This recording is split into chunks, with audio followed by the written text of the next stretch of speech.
नमस्ते बच्चों। बच्चों आज हम लोग स्टार्ट कर रहे हैं इंडियन इकोनॉमिक्स। ये लास्ट ईयर जब हमारा सिलेबस चेंज हुआ तो हमारे सिलेबस के अंदर पहले माइक्रो मैक्रो थी, बच्चों आपको पता होगा। लास्ट ईयर ऑनवर्ड जब हमारा सिलेबस चेंज हुआ तो अब हमारे पास सिलेबस में एक इंडियन इकोनॉमिक्स है और साथ में दूसरा मैक्रो इकोनॉमिक्स है। तो हम जो आज करेंगे वो इंडियन इकोनॉमिक्स से स्टार्ट करें। इंडियन इकोनॉमिक्स का चैप्टर फर्स्ट, चैप्टर का नाम है बच्चों Indian economy at the eve of independence. That means at the time of independence नहीं। ये आज हम लोगों ने जो पीरियड डिस्कस करना है बच्चों आपके साथ, वो पीरियड डिस्कस करना है जिस दौरान अंग्रेजों का भारत में शासन था। और वो जो टाइम पीरियड था बच्चों वो था 190 ईयर तक। अंग्रेजों ने इंडिया के ऊपर जो अपना राज स्टार्ट किया था वो किया था 1757 से। 1757 से लेके हमारा देश जो गुलाम रहा वो रहा 1947 तक। तो आज जो हम लोग पीरियड डिस्कस करेंगे वो करेंगे फ्रॉम 1757 टू 1947। इस पीरियड को बच्चों हम लोग कहते हैं the period at the eve of independence, मतलब इंडिपेंडेंस से पहले का भारतीय अर्थव्यवस्था का हालात। ठीक है बच्चों। तो बच्चों इंडियन इकोनॉमी ना थोड़ा सा कहने के लिए बोरिंग है, बट थोड़ा इस तरीके से करेंगे कि इंटरेस्टिंग लगे। तो आज की क्लास में हम बहुत ज़्यादा नहीं कर रहे, सिर्फ 3 टॉपिक डिस्कस करेंगे बच्चों आप लोगों के साथ। पहला करेंगे कॉलोनियल रूल, सेकंड टॉपिक जो करेंगे वो करेंगे स्टैग्नेंट इकोनॉमी, और जो थर्ड क्वेश्चन मैं आपके साथ करूँगा वो करूँगा agriculture sector on the eve of independence. इसको कराने से पहले बच्चों मैं आपको एक बात बताता हूँ। आप लोग पहले क्वेश्चन नंबर फर्स्ट देखिए। क्वेश्चन नंबर फर्स्ट क्या है? Colonial rule. कॉलोनियल रूल का मतलब क्या हो गया? यहाँ पे 2 नेशन इन्वॉल्व हो गए, 2 कंट्री इन्वॉल्व हो गई, पहली कंट्री और दूसरी कंट्री। जरा इसको समझें। यहाँ पे मैंने क्या लिखा है कि एक कंट्री जो इसमें होगी वो होगी रूलर, और जो दूसरी कंट्री होगी वो होगी कॉलोनी। यहाँ पे जो कंट्री रूल करेगी, आपको शायद पता होगा जब 1757 में अंग्रेजों ने आके भारतीय अर्थव्यवस्था को हथियार लिया, उससे पहले भी हम लोग गुलाम थे। बट उससे पहले हम किसके गुलाम थे? मुगलों के या कुछ मराठाओं के। तो उस टाइम तक का हमारे पास क्या हालात था और यहाँ से क्या हुआ? तो जब हमने यहाँ पे काम करना शुरू किया तो एक कंट्री जो रूल कर रही थी वो कौन थी? इंग्लैंड। और जो दूसरी कंट्री जिसके ऊपर अत्याचार किए जा रहे थे वो कौन था? मेरा भारत।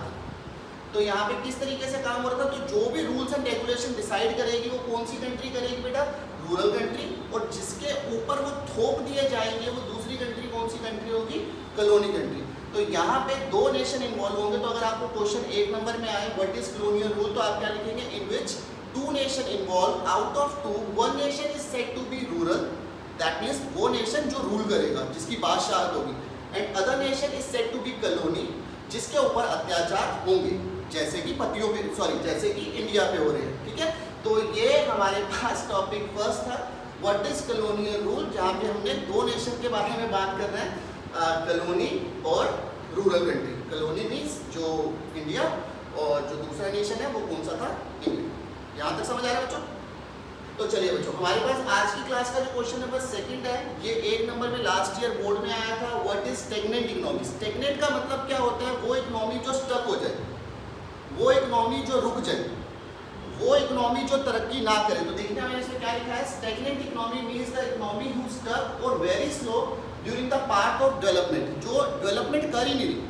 अब आप सोच के देखिए, उन 190 सालों में इंडिया ने बिल्कुल भी डेवलपमेंट नहीं की। ऐसा नहीं है, देखो आज भी हमारी गवर्नमेंट हमारे पे टैक्स लगाती है, जो टैक्स का पैसा गवर्नमेंट हमसे ले रही है। उस समय भी हम पे टैक्स लगता था, मगर आज गवर्नमेंट उस पैसे को यूज़ करती है हमारे वेलफेयर के लिए, चाहे वो गवर्नमेंट स्कूल बनाए, चाहे वो गवर्नमेंट हॉस्पिटल बनाए।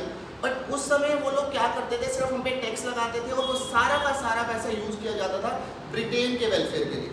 तो हमारी जो डेवलपमेंट थी वो 0 थी।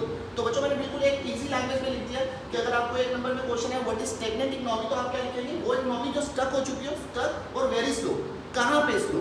During the path of development, जो डेवलपमेंट नहीं कर, जिसको बस इतना है कि बस खाओ और खुश रहो।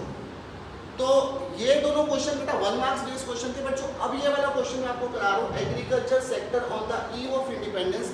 ये क्वेश्चन 100% आपका 3 मार्क्स से लेके 6 मार्क्स तक आने की पॉसिबिलिटी है। तो वेरी इंपॉर्टेंट क्वेश्चन है बच्चों ये। आज की क्लास का एकमात्र जो वेरी इंपॉर्टेंट क्वेश्चन है वो क्या है? Agriculture sector on the eve of independence.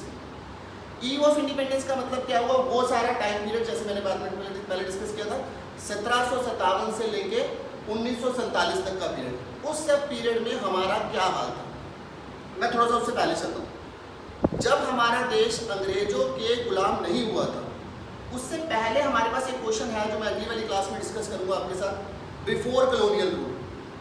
उसमें क्या होता था कि अंग्रेज लोगों से पहले जब मुगलों का शासन था, तब भी हम लोग जो काम करते थे वो एग्रीकल्चर का ही काम कर रहे थे। बट एग्रीकल्चर हम लोग तब इसलिए नहीं करते थे पैसा कमाने के लिए। आज अपन लोग एग्रीकल्चर क्यों करते हैं कि हमको पैसा कमाना है, बट उस समय हम लोग एग्रीकल्चर किसके लिए करते थे कि जस्ट अपना सर्वाइवल हो जाए। उस समय हम लोग फूड क्रॉप्स बनाते थे, अब हम लोग कैश क्रॉप बना रहे थे। फूड क्रॉप के अंदर हम लोग खाने पीने की चीज़ें बना रहे थे। खाने पीने की चीज़ें का मतलब जो बस बनाया खाया और हो गया काम। आज हम लोग वो चीज़ें बना रहे हैं जिसको बना के हम किसी थर्ड पर्सन को बेचेंगे। तो बच्चों यहाँ पे हमारे पास जब agriculture on the eve of independence पढ़ेंगे तो सबसे पहला आप क्या आ गया, लैंड टेन्योर सिस्टम। मालिक, और इसको मैं एक आसान लैंग्वेज में समझाता हूँ। ये देखो, ये जो बिना मूंछों वाला है ये कौन है, फार्मर, गरीब सा, और ये जो मोटा सा मूंछों वाला ये कौन है, जिम्मेदार। तो इन दोनों के बीच के संबंध को समझाने के लिए मैंने ऑनरशिप ट्रांसफर हो गई। मतलब लैंड टेन्योर सिस्टम में क्या होगा कि मालिक आप ही हो, बट अंग्रेजों ने क्या किया, आपकी जमीन की ऑनरशिप आपसे छीन के दे दी किसी भी जिम्मेदार को।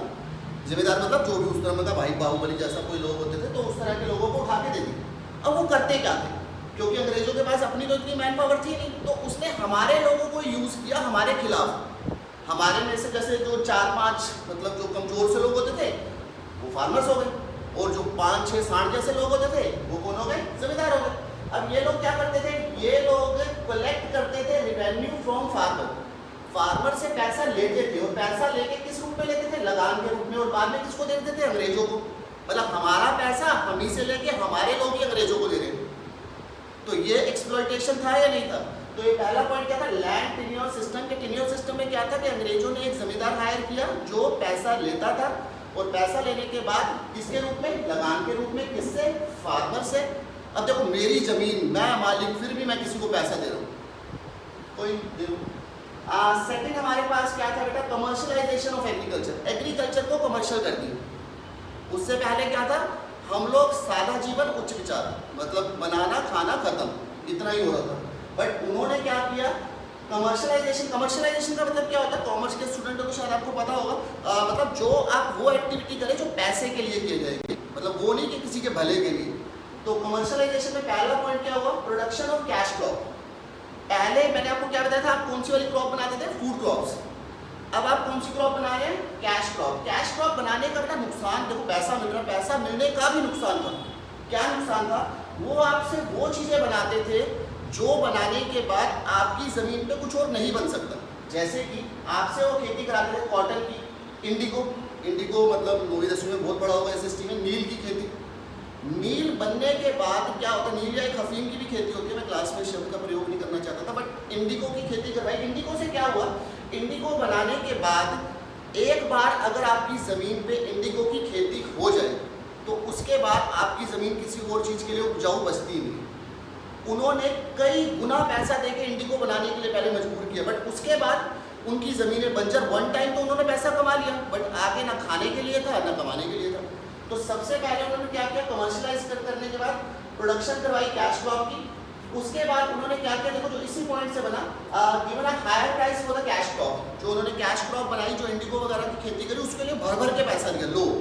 मगर एक बात बताओ यार, पैसा तो हमेशा चाहिए ना। मुर्गी का अंडे का फायदा तब है ना जब वो रोज दे, एक ही बारी में पेट फाड़ दोगे तो क्या फायदा। तो जमीन अगर थी तब तो हर रोज पैसा आ रहा था। अगर वो जमीन के बदले में उस पर कैश क्रॉप उगा दी, उसके बाद तो किसी चीज़ की खेती नहीं हो रही। और आपको शायद याद होगा, आपके इंग्लिश में भी एक चैप्टर आएगा इंडिगो, जिसमें गांधी जी का पहला आंदोलन था। उसके बाद क्या हुआ, अंग्रेजों ने एक स्टेज में आने के बाद जब उनके देश में इंडिगो बनने लगी तो हमसे इंडिगो लेनी भी मना कर दी। तो मतलब उस समय किसान बेचारा क्या करे, नील खाए। तो इतने बुरे हालात हो गए थे। और लास्ट वाला पॉइंट क्या बना बच्चों, use India for raw material. वो हमारे को यूज करते थे हमारे लिए, हमारे से कच्चा माल लेके जाते थे, उसी माल को प्रोसेस करके फिनिश गुड बनाते थे और फिनिश गुड लाके हमें ही बेचते थे। अब इसका नुकसान क्या हो रहा है, हमसे कच्चा माल लेके जाते फ्री के रेट में ऑलमोस्ट, क्योंकि हमारे मालिक थे वो, और उससे तैयार माल करके जो हमें बेच रहे हो कई गुना महंगा बेच रहे हैं। जैसे मैं आपको एक एग्जांपल देता हूँ, मान लेते हैं कि हमसे वो 5 रुपये kg के हिसाब से ले गए 10 किलो आटा। तो टोटल कितने रुपए का माल लेंगे? 50 रुपए का। अब इस 50 रुपए के माल से जो उन्होंने क्या किया, जब उन्होंने प्रोडक्शन करी तो उन्होंने ब्रेड बनाए, 10 पैकेट ब्रेड के बनाए और हर एक पैकेट की जो उन्होंने कॉस्ट रखी वो कॉस्ट रखी 50 रुपए। 50 रुपए का एक पैकेट, 10 पैकेट तो 500 रुपए के पैकेट। 50 रुपए के माल के बदले में हमसे उन्होंने चार्ज किए 500। तो हमको यूज करते थे हमारे लिए रॉ मटेरियल के लिए और बदले में फिनिश गुड्स हमें देते थे। बच्चों उसके बाद एक लास्ट 2 पॉइंट रह गए, लो लेवल ऑफ प्रोडक्टिविटी। बच्चों देखो, प्रोडक्टिविटी आपकी मशीन कब करेगी? जब आपके पास रिसोर्सेज होंगे। अंग्रेजों के पास बहुत कम पॉपुलेशन ऐसी है जो एग्रीकल्चर का काम करती है, बट वो इतना काम कर लेती है कि खुद भी पेट भर के खाते हैं और सरप्लस दूसरे देशों को दे देते हैं। हमारे देश में 85%, याद रखना बच्चों, अगले वाले क्वेश्चन में कराऊंगा, 85% से ज़्यादा हमारी वर्किंग पॉपुलेशन एग्रीकल्चर का काम कर रही थी, बट वो 85% लोग मिल के भी इतना नहीं कमा पाते थे कि अपना पेट भर सकें। तो क्या होता था बच्चों, प्रोडक्टिविटी बड़ी स्लो क्यों होती थी? सबसे पहला उसका रीज़न था लैक ऑफ इरिगेशन फैसिलिटी। अब अगर इरिगेशन ना समझ आए तो सिंपल सी लैंग्वेज में बोलो तो पानी देना, खेतों को पानी देना। तो खेतों को पानी देने के लिए हमारे को किस पे डिपेंड रहना पड़ता था? रेनफॉल पे। बारिश हो गई तो अच्छी प्रोडक्शन, बारिश नहीं हुई तो लगान देखिए खड़े रहो, घनन घनन, है ना, कि बारिश होगी तो काम करेंगे। तो यहाँ पे इरिगेशन जो था एक ऑप्शनल चीज होगी कि पानी था तो अच्छी थी, पानी नहीं था तो बुरा था। Lack of technology. टेक्नोलॉजी में के नाम पे हमारे पास क्या थी? 2 बैले, दादाजी का दिया हुआ वो ठेला और उसको लेके वो ठेल रहे थे। अब ट्रैक्टर को कंपेयर करो आप ठेले से, तो दोनों में प्रोडक्शन में फर्क आएगा नहीं आएगा? वो लोग सुपीरियर टेक्नोलॉजी, सारे कीटनाशक यूज करते थे और हम आज भी अपने खेतों को, मतलब जो प्राकृतिक विपदाओं से बचाने के लिए खेतों के बीच में होता है ना, एक वो मतलब एक बंदा सा बना के खड़ा कर देते थे, मतलब उसके ऊपर डिपेंड करें। तो हमारे पास जो टेक्नोलॉजी है वो बिल्कुल ही घटिया। और एक लास्ट पॉइंट था, हमारे पास जो फर्टिलाइजर के यूज को हम लोग छोड़ते थे, मतलब फर्टिलाइजर नहीं चाहिए। कीटनाशक से क्या होता है, कौन सा खराब होने वाली है, मतलब जैसे हमको जिस तरह से सिखाया गया तो हम लोगों ने कीटनाशक का भी यूज कम किया। तो बच्चों इस वजह से हमारी जो प्रोडक्टिविटी थी वो बहुत कम थी। यहाँ तक यार सबसे पहले लैंड टेन्योर सिस्टम था जिसमें हम लोगों ने एक जिम्मेदार हायर किया, उसके बाद हम लोगों ने कमर्शलाइज कर दिया, पैसा लेके कमाया, और उसके बाद हम लोगों ने प्रोडक्टिविटी बड़ी स्लो कर दी। अब एक लास्ट पॉइंट बचता है बच्चों, उसके बाद आज की क्लास हम लोग खत्म कर देंगे। High degree of uncertainty. हमारी जो एग्रीकल्चर एक्टिविटी थी वो बहुत ज़्यादा अनसर्टेन थी। अनसर्टेन का मतलब क्या है कि कोई साल ऐसा नहीं था कि जब हर साल आपको प्रॉफिट्स हों। अगर अच्छी बारिश हो गई तो उस साल तो बहुत भी प्रॉफिट कमाया, बट जिस साल नहीं हुई तो मतलब ये एक अनसर्टेनिटी थी कि किसान कभी भी ये श्योरिटी से नहीं कह सकता था कि मेरे पास पैसा आएगा ही आएगा। तो इस वजह से हमारा एग्रीकल्चर जो सेक्टर था वो हमेशा कंसीडर किया जाता था बैकवर्ड। तो बच्चों ये आज की क्लास के हमारे टॉपिक थे जिसमें हम लोगों ने करा कॉलोनियल रूल, स्टैग्नेंट इकोनॉमी और एग्रीकल्चर। बच्चों ये हमारा जो आज से हमने स्टार्ट किया है वीडियोस का, एक फ्रीक्वेंट वीडियो आएंगे क्योंकि लॉकडाउन चल रहा है। लॉकडाउन की वजह से आपसे मिल नहीं पा रहे, तो एक ये ज़रिया है जिससे आपसे मिल पाएँ। आपके कमेंट आएंगे तो जिससे पता लगेगा कि आप लोग क्या, मतलब बहुत दिल करता है आपसे बातें करने का, आपसे मिलने का, बट सिचुएशन ऐसी है जिस वजह से आपसे नहीं मिल पा रहे। तो रोज़ मेरी तरफ से या मेरी टीम की तरफ से कोशिश रहेगी कि हम वीडियो के माध्यम से आपसे मिलें, आपके कमेंट आएँ, आपके कमेंटों के माध्यम से आपसे बातें करें। कि एज अ टीचर, मैं अपना नहीं कह रहा, मैं ये मतलब जितने भी टीचर हैं इस समय ना वो पैसे की वजह से उनको मतलब शायद इतना बुरा नहीं लग रहा जितना बुरा लग रहा है आपसे ना मिलने की वजह से। तो बच्चों एक जो बड़ी ज़रूरी चीज़ है आपसे मिलना, आपसे बातें करना, तो आपके कमेंटों का मुझे इंतज़ार रहेगा। कल सेम टाइम पे मैं दूसरी वीडियो अपलोड करूँगा जिसके अंदर मैं आपके साथ डिस्कस करूँगा इंडस्ट्रियल सेक्टर। तो आज के लिए इतना ही, बाकी बच्चों हम लोग मिलते हैं नेक्स्ट क्लास में।